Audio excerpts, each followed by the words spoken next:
بسم الله الرحمن الرحیم. بیاک ٹرکین ددیدہ دے مامالے رار سیارے دار دیجاروٹ انصار مدنیس ونے ان بیاک یو پین چاہ کرس جوگا سلام تینن اسی چماٹ ان بین کی بیس مشت شخصیاتی سو مشوٹ اونس اینو کم کیاک اتھلو ہن ایاک رینو فکر رینو سوچ سمبگا اتھلی ہن بیاک ارسوس پاشنت ان بیاک مجا ایک بود اتھلو نومک گینی وطنوس یوا یر تھے انے شخصیت سانچ بے ڈوگ بون. اور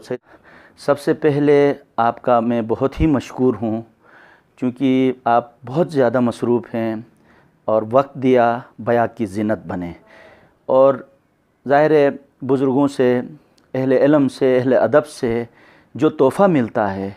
وہ تحفہ ہماری کوشش یہ ہوتی ہے کہ اپنے مختلف علاقوں میں لے جا کے وہاں لوگوں میں تقسیم کریں تاکہ ان کی شخصیت بنے. آپ سے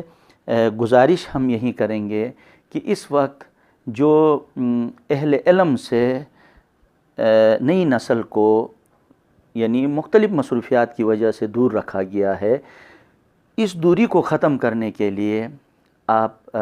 کیا فرمائیں گے؟ بسم اللہ الرحمن الرحیم. سب سے پہلے تو میں ڈاکٹر انصار مدنی آپ کا شکریہ ادا کرتا ہوں اور احسان مند ہوں کہ آپ نے میرے لیے وقت نکالا اور مجھے یہ موقع فراہم کیا کہ میں گلگت بلتستان کے دوستوں کے ساتھ، کرم فرماؤں کے ساتھ، نوجوانوں کے ساتھ بات کر سکوں.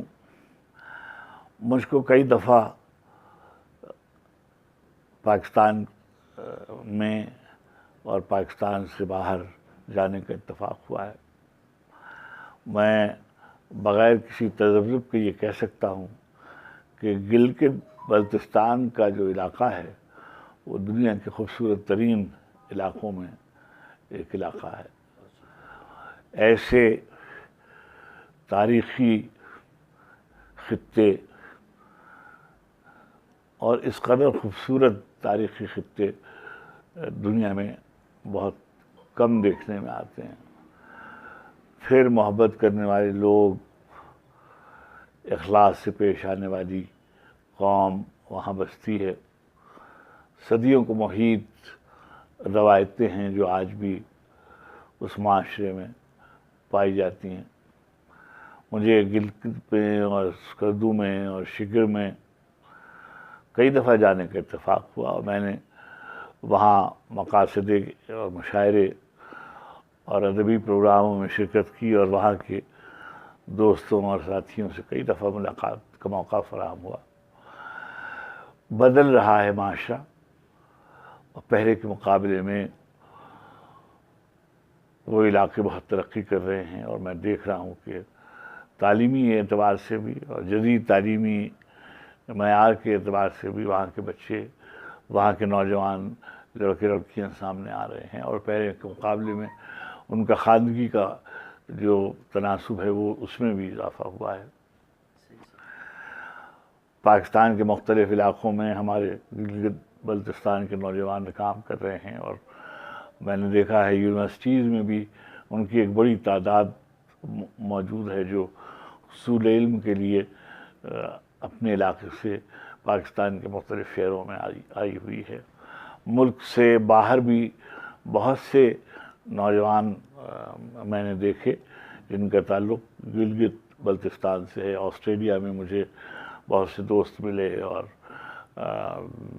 برطانیہ میں مجھے بہت سے دوست ملے. جو سوال آپ نے کیا ہے وہ یہ ہے کہ جو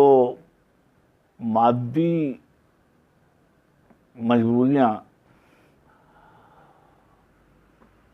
ایک طرف ضرورتیں ہیں، آسودگی کی تلاش ہے اور دنیاوی کامیابی ہے،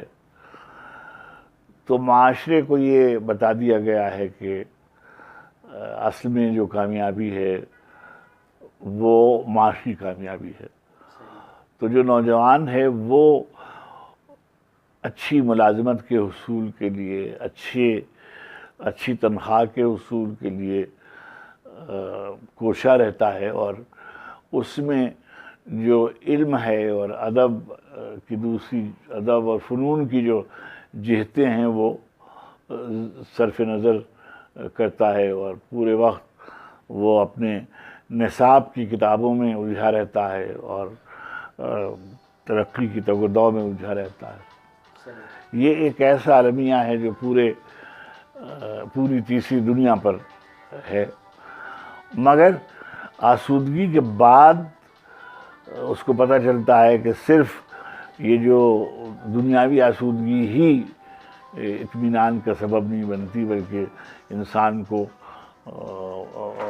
توازن شخصیت کے لیے اور تہذیب شخصیت کے لیے اور ایک متوازن معاشرے کے لیے فنون کی بھی ضرورت ہوتی ہے، اور علوم کے دوسری جہتوں کی بھی ضرورت ہوتی ہے، ادب کی بھی ضرورت ہوتی ہے۔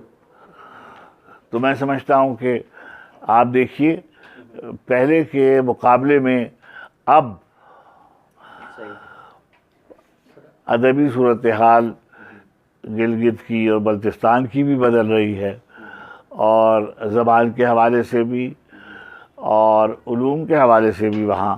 نوجوان لکھ پڑھ رہے ہیں، وہاں شعر کہا جا رہا ہے، وہاں کہانی لکھی جا رہی ہے، اور پہلے جو خالصتاً ایک اورل ٹریڈیشن کا قبائلی نوعیت کا معاشرہ تھا، اب وہ بالکل بدل رہا ہے اور بدل چکا ہے بڑی حد تک، اور میں سمجھتا ہوں کہ یہ بہت خوشائند بات ہے۔ پاکستان کے قومی دھارے میں اپنی ایک الگ شناخت رکھتے ہوئے بھی انہوں نے ترقی کا سفر طے کیا ہے، اور انشاءاللہ اور آگے بڑھتے رہیں گے۔ اچھا سر، چونکہ آپ کے پاس وقت نہیں ہے، ورنہ بہت سے جہتوں پہ آپ سے کچھ پوچھنے کا تھا، لیکن آپ اپنے کلام کے ذریعے سے وہ پیغام بھی ہو۔ پہلی بات تو میں یہ عرض کروں کہ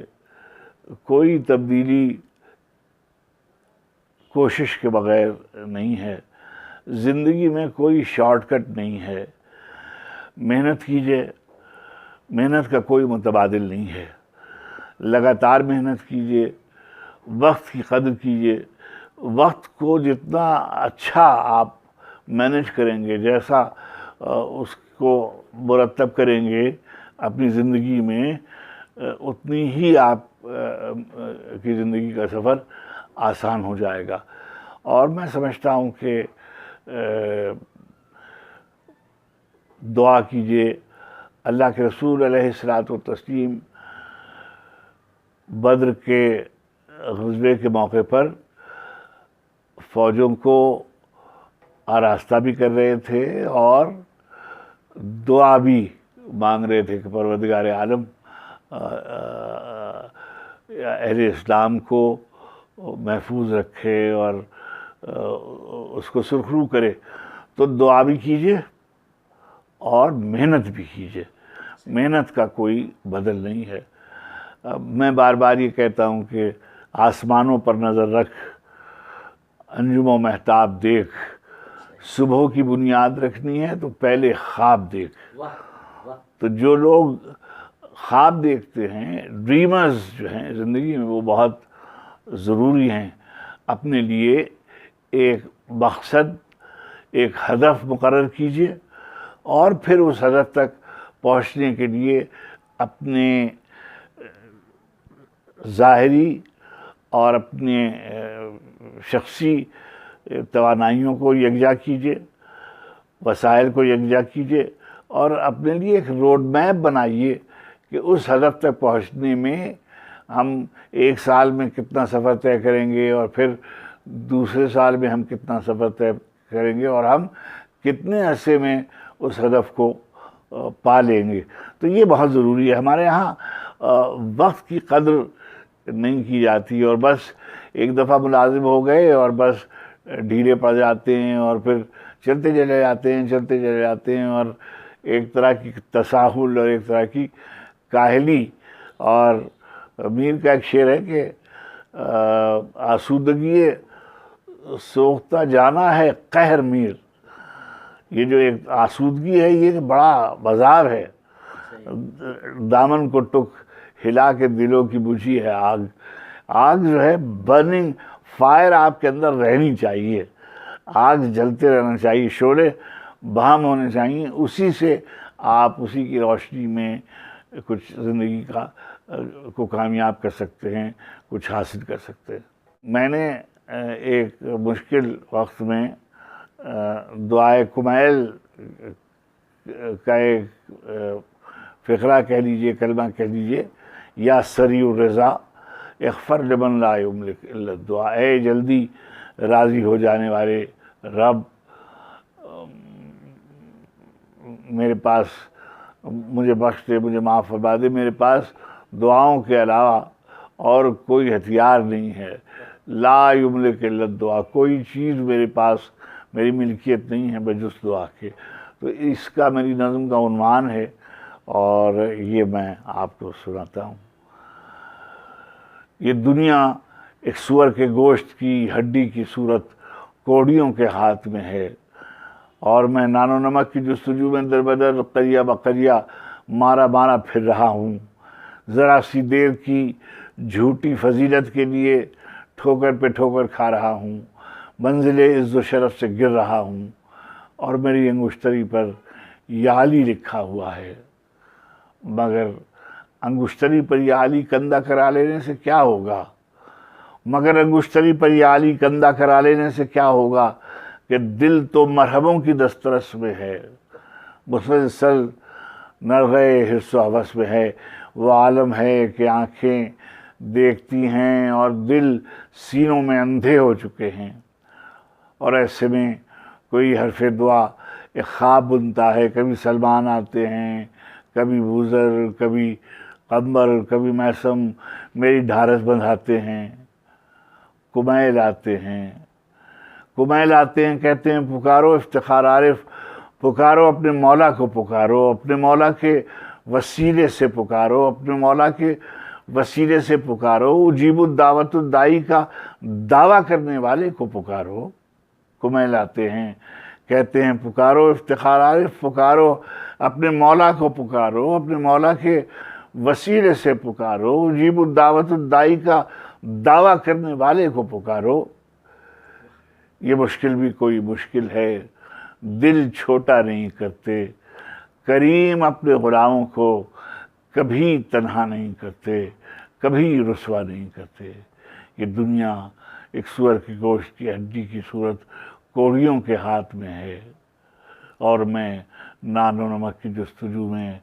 در بدر قریہ و قریہ مارا مارا پھر رہا ہوں۔ سر میں آپ کا بہت ہی مشکور ہوں، کتنے خوبصورت انداز میں ہماری تربیت کی، اور ظاہر ہے بزرگوں کا جو رشتہ گھروں میں اللہ سلامت رکھے، اور نوجوان نسل کی اسی طرح ہماری تربیت ہوتی رہے۔ گلگت بلتستان کے مختلف علاقوں میں مختلف زبانیں بولی جاتی ہیں، انشاءاللہ میری کوشش ہوگی آپ کا پیغام وہاں تک پہنچاؤں۔ بہت کرم۔ ناظرین، سوس کنڈیگت سوس پشیگت کیت اتھل شخصیاتی کھن اور کیاک ملنساری سانچ، کیاک شفقت سانچ، کیاک محبت سانچ ای کئی مورے ہن گو کی سطحی ہن، لیکن پھر بھی گا ایسے ہی مشٹک تھے یو پہ جواب دینن ہی وہ مطمئن تھرنن۔ تو مس صحیح طرف جو توم طرف جو گا سرے مس شکریہ یارتھ ادا تھی انوس، اور انت سو جو دک چھبی اموس ان قسم شخصیات و اسپا مورے اگر سوس توم گوٹر توم